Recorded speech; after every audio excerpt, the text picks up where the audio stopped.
Hello student, मैंने कल के वीडियो में वास्तविक संख्या जो कि एनसीईआरटी के बुक का है क्लास 10th का, उसमें का मैंने 1.1 बता दिया।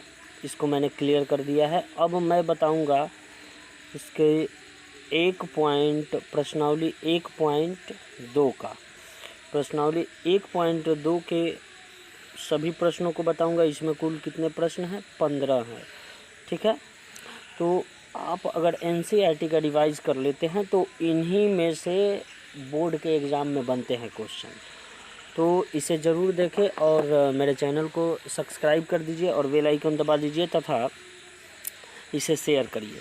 ठीक है, चलिए मैं अब बताता हूँ प्रश्नावली 1.2।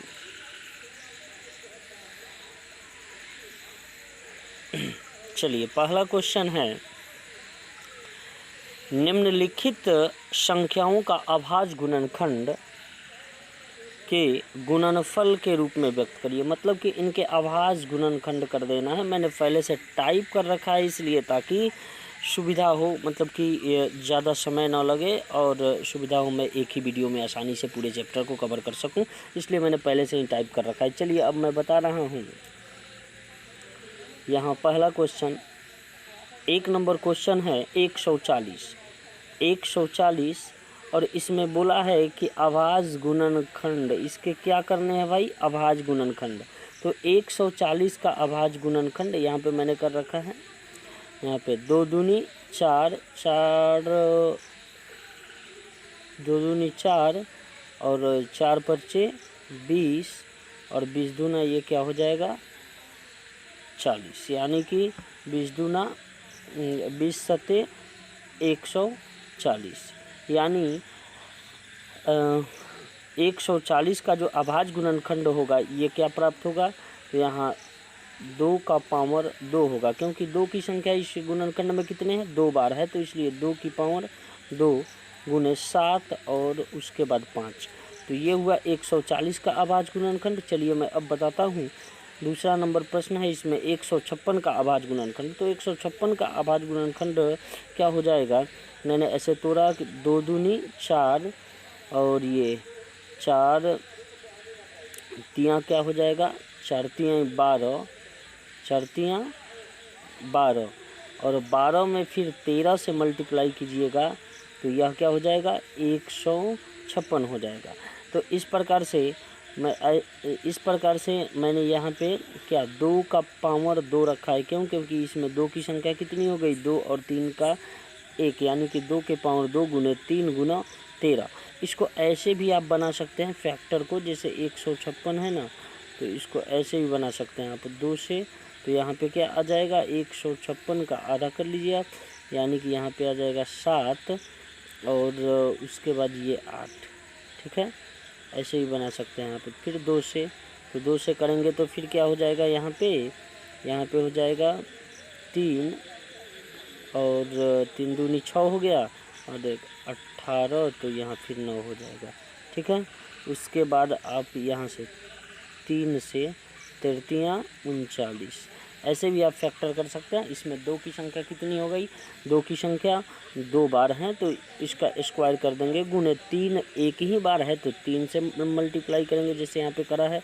उसके बाद 13 है तो 13 को लिख देंगे। यही इसका अभाज्य गुणनखंड होगा। चलिए आगे बताते हैं। अगला प्रश्न है तीसरा नंबर क्वेश्चन है 3825 का अभाज्य गुणनखंड करना है। तो यहाँ पे मैंने अभाज्य गुणनखंड कर रखा है। 50 25 25 तियाँ 75 होगा और 75 में फिर 3 से गुना करके और 17 से गुना कर देंगे तो क्या मिल जाएगा? 3825 मिल जाएगा। इसका फैक्टर ऐसे जब मैंने बताया उस विधि से भी आप निकाल सकते हैं। यानी कि अब यहाँ पे 5 की संख्या कितनी हो गई? पहले 3 की संख्या देख लेते हैं। तो 3 की संख्या क्या हो गई? 2 हो गई, तो यहाँ पे 2 मैंने लिख दिया पावर में। 5 की संख्या कितनी हो गई? 2 हो गई, तो पावर में मैंने 2 लिख दिया। उसके बाद 17 की संख्या 1 है, तो यहाँ पे मैंने 17 लिख दिया। ये इसका अभाज्य गुणनखंड हो जाएगा और ये हो गया क्लियर। चलिए अगला बता देते हैं। अगला है 5005 का अभाज्य गुणनखंड करना है। कितने का? तो 5005 का। तो इसका अभाज्य गुणनखंड होगा 5 × 7 × 11 × 13। ठीक है, यानी कि यहाँ पे कोई ऐसा डिजिट नहीं है जो एक जैसा है, इसलिए इसका अभाज्य गुणनखंड इतना ही का इतना ही रख देंगे। मैंने भाग विधि से, ऐसे भी दीर्घ विभाजन विधि से बताए हैं, ऐसे भी आप कर सकते हैं, ऐसे भी आप बना सकते हैं। तो वो आप पे है, आप ऐसे बनाइए या फिर ऐसे श्रृंखला ऐसे बना के, अगर ऐसे भी बना लेते हैं तो फिर इस तरह से लिखना होता है। ठीक है, चलिए इसके बाद है इसमें का 5वां नंबर प्रश्न 7429 का अभाज्य गुणनखंड जब करेंगे हम तो क्या हो जाएगा यहाँ पे 17 × 9 × 23, 17 × 9 × 23, ये इसका अभाज्य गुणनखंड हो जाएगा। इसमें कोई कॉमन डिजिट नहीं है, इसलिए इसके पावर में कुछ नहीं लिखे हैं। ऐसे ही 17 × 19 × 23 ही इसका अभाज्य गुणनखंड होगा। चलिए अगला प्रश्न बताते हैं, दूसरा नंबर प्रश्न। तो दूसरा नंबर प्रश्न है पूर्णांकों के निम्नलिखित युग्मों के HCF और LCM ज्ञात करना। इसमें क्या करना है कि जो युग्म दिया गया है ना, इसके HCF और LCM निकाल लेना है। HCF मतलब कि HCF मतलब कि क्या होता है? महत्तम समावर्तक, और LCM मतलब लघुत्तम समावर्तक, यही निकालना है। LCM जो है लघुत्तम होता है और HCF जो है महत्तम होता है। LCM मतलब लघुत्तम समावर्तक, HCF मतलब महत्तम समावर्तक, इतना याद रखना है। चलिए पहला प्रश्न बताते हैं 26 और 91। 26 और 91 का अभाज्य गुणनखंड पहले कर लेंगे। तो 26 और 91 का अभाज्य गुणनखंड अगर करते हैं तो 26 का अगर फैक्टर करेंगे तो 2 × 13, 2 × 13 होगा, और 91 का करेंगे तो 7 × 13। इसमें अब देखेंगे कि कॉमन पद क्या है। जो कॉमन होता है, जो यहाँ पे देख लेंगे कि क्या कॉमन है। कॉमन है 13 कॉमन है। तो अगर मैं LCM लिखूँ, यहाँ पे मैंने लिख रखा है LCM, तो LCM लिखूँगा तो पहले ये जो कॉमन पद है उसको भी लिख देते हैं। चलिए पहले इस 2 को मैंने लिख लिया, जो कॉमन नहीं है उसको, तो 2 को लिख लिया, उसके बाद इस 7 को लिख लिया। ठीक है, उसके बाद जो कॉमन पद हैं उसको एक ही बार लिखेंगे। दोनों में जो कॉमन पद होगा उसको एक ही बार लिखेंगे। तो ऐसे मैंने गुना करा 63 91, 63 91, 91 दूनी क्या हो जाता है 182। तो ये इसका क्या हो गया? LCM हो गया, मतलब लघुत्तम समावर्तक। LCM क्या हो गया? 182। चलिए अब बताते हैं कि HCF क्या होगा इसका। तो इसका HCF जाहिर सी बात है कि जो कॉमन पद होगा वही इसका क्या होता है? HCF होता है। तो HCF बराबर क्या हो गया? HCF बराबर हो जाएगा यहाँ पे क्या? 13। HCF बराबर हो जाएगा 13। चलिए आगे बढ़ते हैं।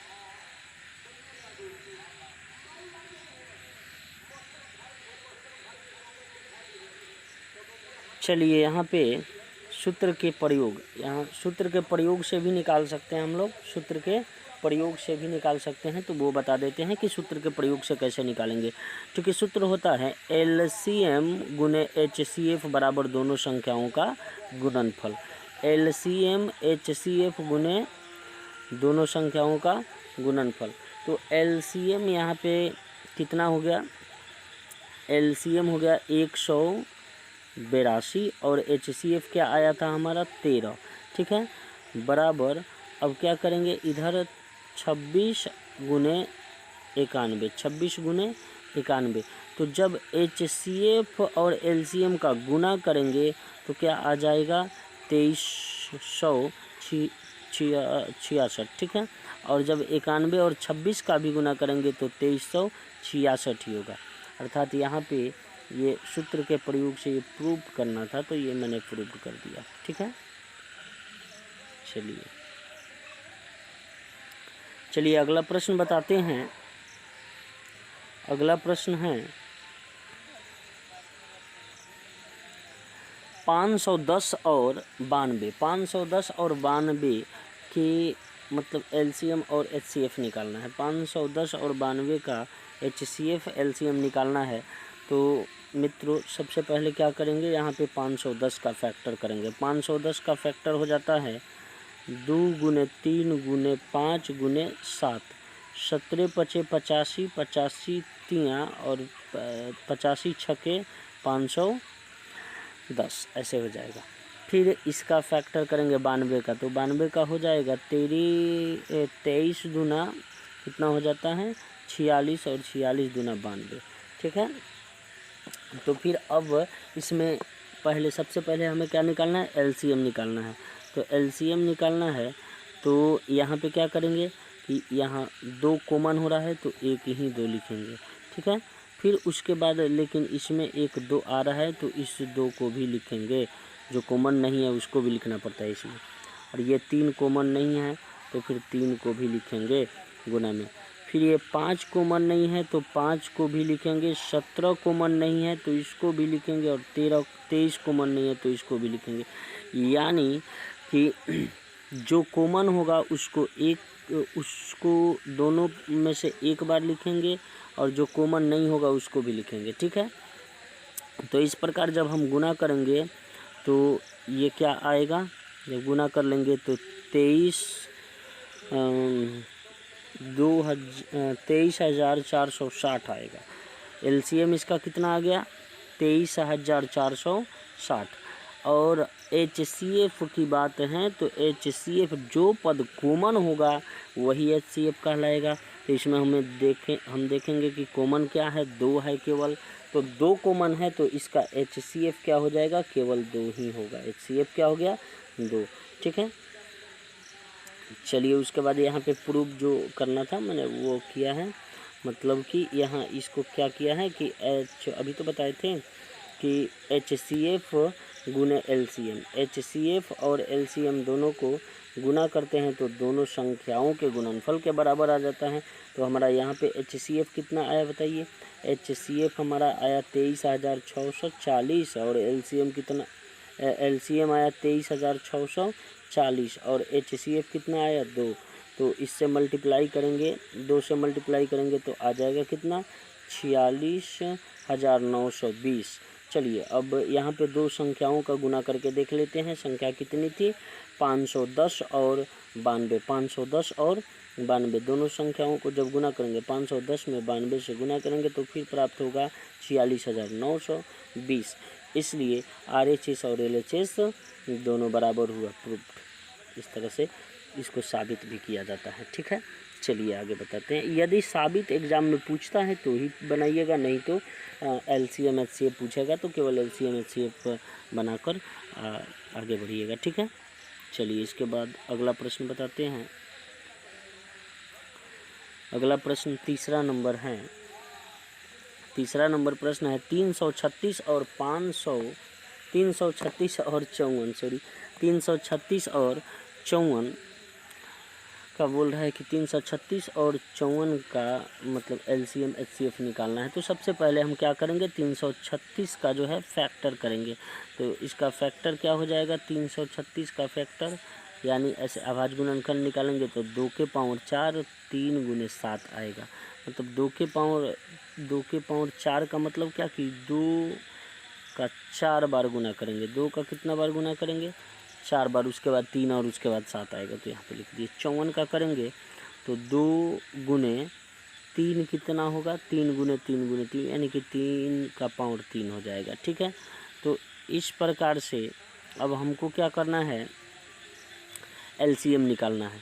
तो LCM निकालना है तो सबसे पहले ये जो पावर है 2 का पावर 4 इसको लिख देंगे 2 का पावर 4।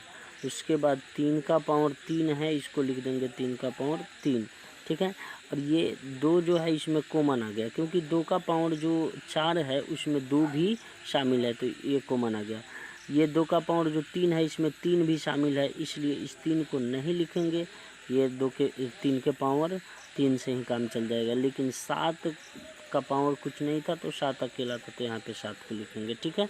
अब इस प्रकार जब हम गुना करेंगे 2 को कितने बार 2 को 4 बार गुना करेंगे, 2 को ऐसे 4 बार, और 3 को कितने बार 3 को 3 बार, 3 को 3 बार और 1 बार 7 को, तो जब गुना करेंगे तो प्राप्त होगा क्या 3024 प्राप्त हो जाएगा। ये 3024। तो ये हमारा क्या हो गया एलसीएम हो गया।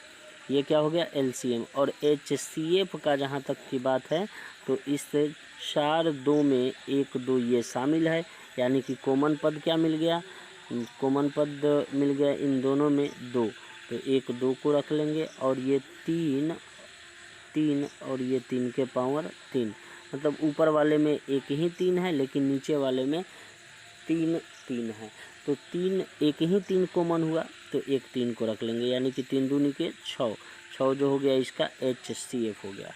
6 क्या हो गया HCF हो गया, महत्तम समूहवर्तक। ठीक है, चलिए इसको सिद्ध भी करना है तो यहाँ पे सिद्ध कर देते हैं।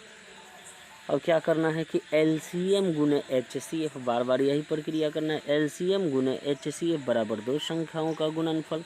तो LCM क्या आया यहाँ पे 3024 गुने HCF क्या आया है 6 आया है, तो 6 से गुना करेंगे बराबर क्या आ गया 18144। जब गुना करेंगे 18144 आ जाएगा। उसके बाद हमें क्या करना है कि RHS में, ये तो LHS था, अब RHS में क्या करेंगे 2 संख्याओं का गुना करेंगे।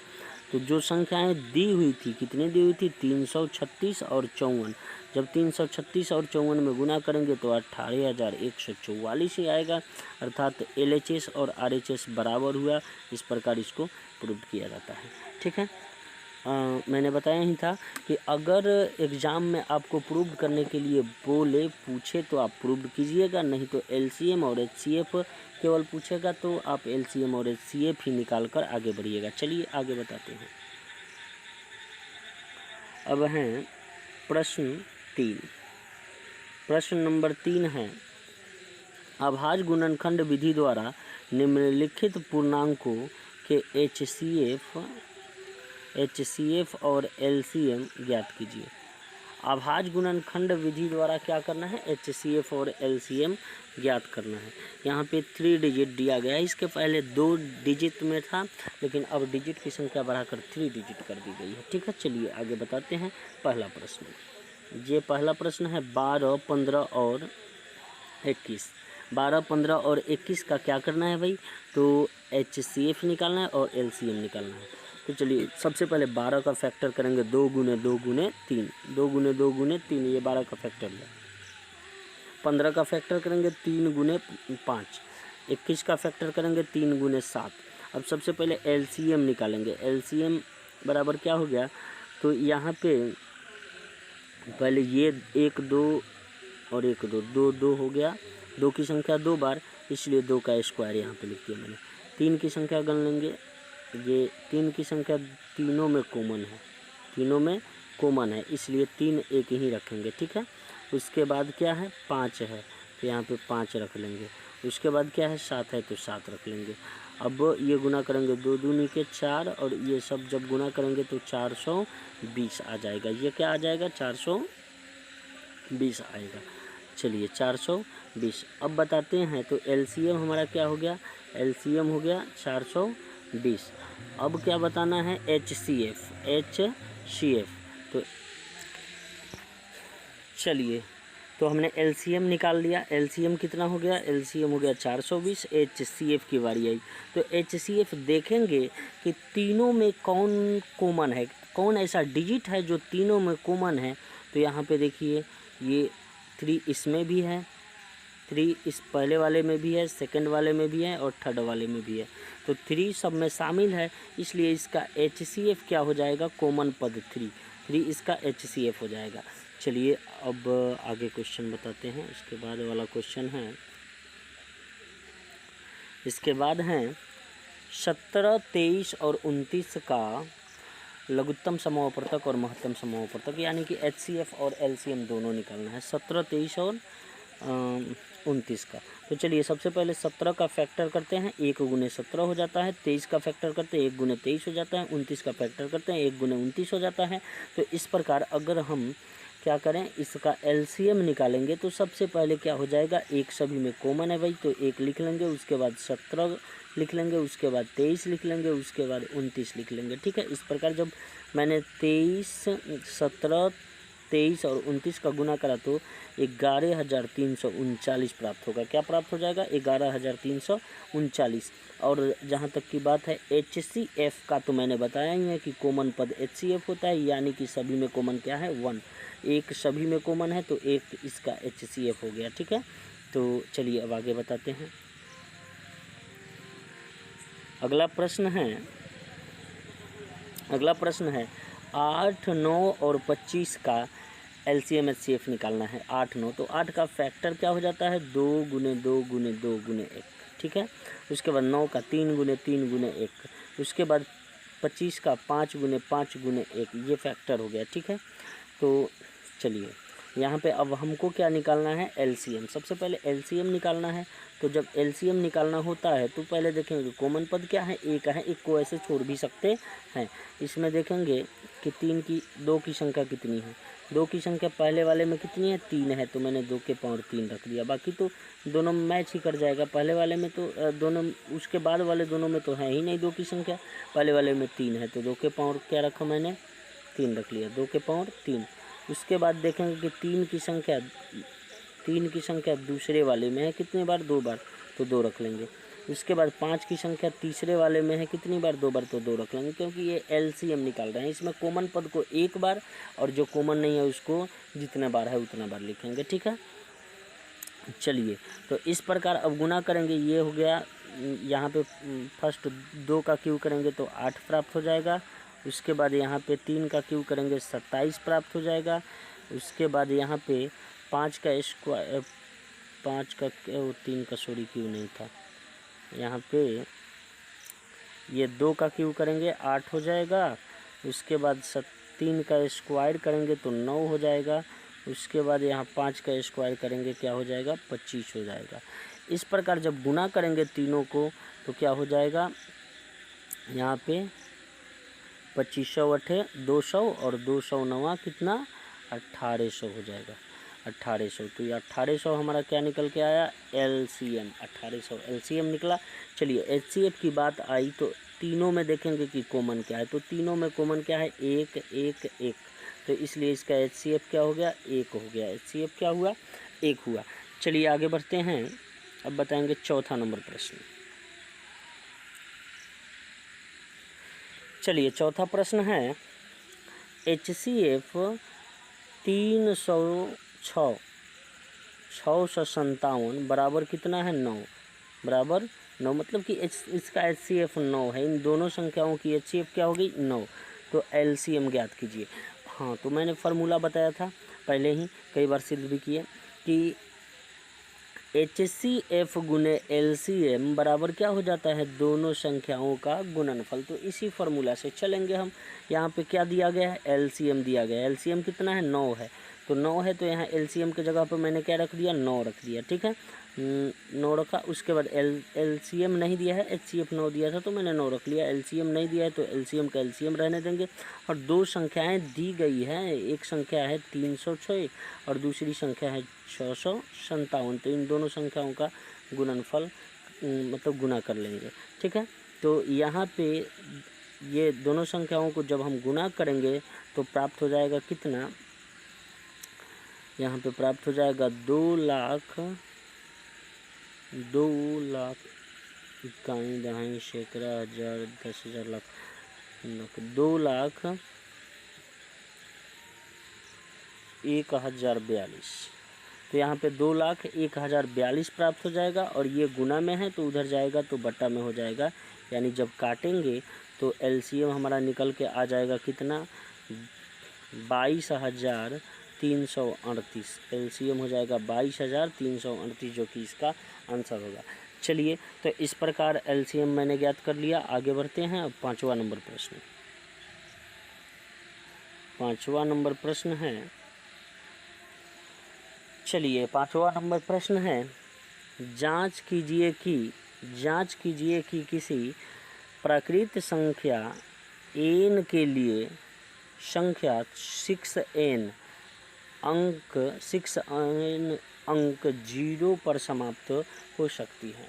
तो चलिए यहाँ पे बताते हैं। यदि संख्या 6n 0 पर समाप्त होती हैं तो 5 से विभाजित होगी। यह क्या होगी? 5 से। अगर ये 0 पर समाप्त होगी तो जाहिर सी बात है कि ये 5 पे भी क्या हो जाएगी? विभाजित हो जाएगी, मतलब 5 से विभाजित हो जाएगी। अर्थात 6n अभाज्य गुणनखंड 5 रखेंगे। इसका अभाज्य 6n के अभाज्य गुणनखंड क्या 5 रखेंगे, परंतु यह संभव नहीं है। यह संभव नहीं है। अगर मैंने यहाँ पे 6n बराबर 2 गुने ये 6n का अगर 6 का मैंने फैक्टर करा तो क्या हो जाएगा? 2 गुने 3 और टू दी पावर और इसके होल पावर क्या हो जाएगा? 2। यानी कि ऐसे भी लिख सकते हैं कि 2 के पावर n और फिर ये 3 के पावर n। इसलिए 6n एक अभाज्य गुणनखंड 6n का अभाज्य गुणनखंड जो है ये 2 है और दूसरा अभाज्य गुणनखंड 3 है। अगर 2 और 3 का गुना करते हैं तो ये 6 होता है, इसके अंत में 0 नहीं आएगा। अगर फैक्टर रहेगा अभाज्य गुणनखंड 2 और 5 का मिलता है तो फिर इसके अंत में 0 आता है। इसलिए ये इसके 6n के अंत में 0 नहीं होगा। यह 0 पर समाप्त होने वाला अंक नहीं है। चलिए आगे बढ़ते हैं। अगला प्रश्न 6ठा नंबर प्रश्न है, व्याख्या कीजिए कि 7 गुने 11 गुने 13 प्लस 13 7 गुने 11 गुने 13 प्लस 13 और 7 गुने 6 गुने 5 गुने 4 गुने 3 गुने 2 गुने 1 प्लस 5 अभाज्य संख्याएं क्यों हैं? इनको अभाज्य संख्या जांचना है कि ये अभाज्य संख्याएं क्यों हैं। चलिए यहाँ बताते हैं। अंक गणित की आधारभूत मतलब अंक गणित की आधारभूत प्रमेय से हम जानते हैं। अंक गणित के आधारभूत प्रमेय से हम जानते हैं कि प्रत्येक अभाज्य संख्याएं मतलब प्रत्येक भाज्य संख्या अभाज्य गुणनखंडों के गुणनफल के रूप में गुणनखंडित की जा सकती है। मतलब कि भाज्य संख्याएं जो भी हैं वह अभाज्य गुणनखंडों के रूप में गुणनखंडित की जा सकती है, मतलब उनका फैक्टर तोड़ा जा सकता है। चलिए तो यहाँ पे 7 गुने 11 गुने 13 प्लस 13 और 7 गुने 3 गुने 2 गुने 2 गुने 2 गुने 3 गुने 2 गुने 1 प्लस 5 भाज्य संख्या है और 7 गुने 11 गुने 13 प्लस 13 और 7 गुने 3 का स्क्वायर गुने 24 गुने 25 भाज्य संख्या। मतलब कि अगर हमको कहना था क्या कि बताइए कि ये भाज्य संख्याएं क्यों हैं। तो भाज्य संख्याओं का जब फैक्टर तोड़ा जाता है मतलब भाज्य संख्याओं का फैक्टर तोड़ा जा सकता है। भाज्य संख्याओं का फैक्टर तोड़ा जा सकता है। तो यहाँ पे मैंने क्या करा कि ये 6 हैं तो इसका भी फैक्टर तोड़ लिया मैंने। 2 गुने 6 कर 3 गुने 2 कर दिया, इसका भी फैक्टर तोड़ लिया। ठीक है, मतलब कि भाज्य संख्याओं का फैक्टर तोड़ा जा सकता है। तो ये भाज्य संख्याएं तो ही हैं क्योंकि इनके फैक्टर तोड़े गए हैं और इनके फैक्टर तोड़े गए हैं, इसलिए इसे क्या कहा जाएगा कि ये भाज्य संख्या है। क्योंकि भाज्य संख्या नहीं होते तो इनके फैक्टर भी नहीं होते। ठीक है, भाज्य संख्या नहीं होते तो इनके फैक्टर नहीं होते, केवल 1 से मल्टीप्लाइड होते, तो इसलिए इन्हें कहा जाएगा कि ये भाज्य संख्या के रूप में है। क्योंकि इसका फैक्टर जैसे कि यहाँ पे 7 गुने 11 गुने 13 और प्लस 13 है, तो ये जब गुना करके इसको जोड़ा जाएगा तो ये भाज्य संख्याएं ही मिलेंगी। ठीक है, चलिए आगे बढ़ते हैं। 7वां नंबर प्रश्न है,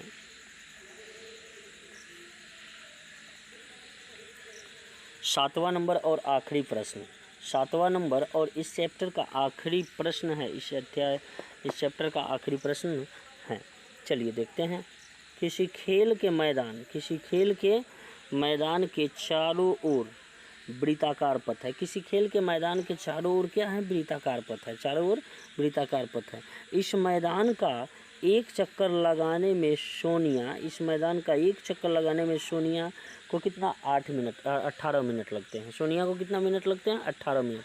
जबकि मैदान का एक चक्कर लगाने में रवि को 12 मिनट लगता है। सोनिया को कितना लगता है? 18 मिनट लगता है। रवि को कितना लगता है? 12 मिनट लगता है। मान लीजिए कि वे दोनों एक ही स्थान और एक ही समय पर चलना प्रारंभ करके एक ही दिशा में चलते हैं। कितने समय बाद पुनः प्रारंभिक स्थान पर मिलेंगे? मतलब कि वो कितने समय बाद प्रारंभिक स्थान पर मिलते हैं। तो जाहिर सी बात है कि इसका हमको क्या निकालना है? एलसीएम निकालना है मित्रों। इसका क्या निकालना है? एलसीएम निकालना है। तो यहाँ पे 12 और 18 मैंने लिख लिया। 12 का फैक्टर क्या हो जाएगा? 2 गुने 2 गुने 3। 18 का फैक्टर क्या हो जाएगा? 2 गुने 3 गुने 3। ठीक है। और मुझे निकालना क्या है? इसमें एलसीएम निकालना है, क्योंकि दोनों के प्रारंभिक स्थान फिर कब मिलेंगे ऐसा बताना है हमें। तो 12 और 18 का एलसीएम निकालना है। चलिए, तो 12 और 18 का एलसीएम निकालते हैं। यहाँ पे मैं क्या करूँगा कि जो कॉमन होगा उसको एक बार लिखूँगा। जैसे कि यहाँ 2 कॉमन दिख रहा है तो इसको एक बार लिख दिया मैंने। यहाँ 3 कॉमन दिख रहा है तो इसको एक बार लिख दिया मैंने। और यहाँ 2 एक एक्स्ट्रा है तो यहाँ पे लिख दिया। फिर 3 एक ज़्यादा इसमें है तो 3 भी लिख दिया। यानी कि अब गुना करेंगे। 3 दूनी के 6 और ये 6 दूनी 12, बढ़ती हैं 36। यानी कि 36 मिनट बाद वे फिर से पुनः मिलेंगे। कितने मिनट बाद मिलेंगे? 36 मिनट बाद मिलेंगे। तो दोस्तों, मेरे वीडियो को आप पसंद करते हैं, अगर लाइक करते हैं, मतलब अच्छा मैंने वीडियो बनाया हो तो मेरे वीडियो को शेयर कीजिए और ज़्यादा से ज़्यादा लाइक कीजिए और मेरे चैनल को सब्सक्राइब कर दीजिए अगर आप नए हो तो। और अपने मित्रों के पास जितना शेयर कीजिएगा मेरा सब्सक्राइब करवाइए, क्योंकि मैं कोई पुराना यूट्यूबर नहीं हूँ, नया यूट्यूबर हूँ। अगर आप लोग मतलब मेरे वीडियो को अच्छे व्यू प्रदान करेंगे तो फिर मैं और अच्छे वीडियो बनाऊंगा और इस प्रकार मैं सेवा दूंगा। ठीक है। तो मेरे चैनल को सब्सक्राइब कर दीजिएगा प्लीज़ और बेल आइकन दबा दीजिएगा और लाइक भी कर दीजिएगा। चलिए, और ये चैप्टर अब इस प्रकार से ख़त्म हुआ। 1.2 जो है ये ख़त्म हो गया। इसके बाद मैं लाऊंगा 1.3। ठीक है। तो चलिए, आज के लिए इतना ही। धन्यवाद।